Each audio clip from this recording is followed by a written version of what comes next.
तुम्ही तुरीच्या काही ओळी लावू शकता. याच्यामुळे काय होतं की समजा तुमचं हवामानामुळे काही अवकाळी पावसामुळे तुमचं एक पीक जरी फेल गेलं तर दुसऱ्या पिकातून तुम्हाला तेवढं तरी उत्पन्न येतं, म्हणजे तेवढं तरी लागवडीचा खर्च तरी निघून येतो. म्हणून आंतरपीक पद्धत वापरली पाहिजे. आणि आंतरपीकचा एक असा फायदा होतो की आता काही जे आपले डाळवर्गीय पिकं जे आहेत, तूर वगैरे सगळे, ते काय करतात, आपल्या नायट्रोजन फिक्सेशन करतात. जे त्याचे मूळ आहेत खाली त्याला गाठी असतात, तर रायझोबियम बॅक्टेरिया नायट्रोजन फिक्सेशन करून नत्र उपलब्ध करून देतो आपल्या पिकांना.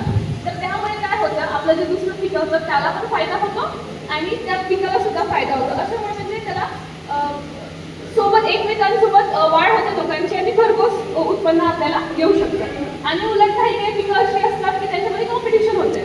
समजा आता एक पीक आहे, आपण त्यामध्ये गवत वगैरे आले, आपलं सगळे वीड्स सगळे आपण त्याला म्हणतो. त्यामुळे काय होतं, जे पोषक तत्व आपल्याला पिकाला दिले पाहिजे ते वीड म्हणजे गवत खाऊन घेतात.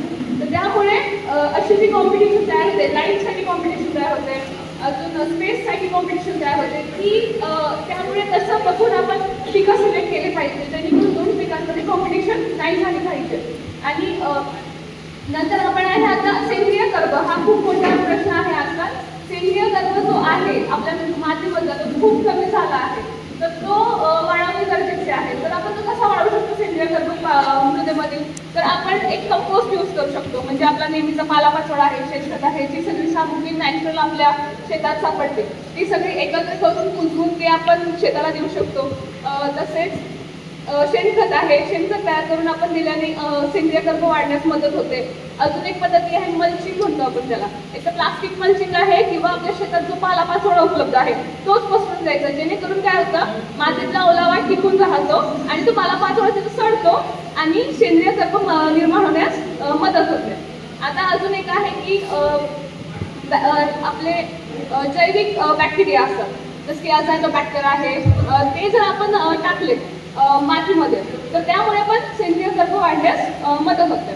आणि एक आहे की आता आपण रासायनिक खतं विक्रेत्याकडून घेऊन येतो आणि आपल्याला वाटेल तसं ते देत राहतो.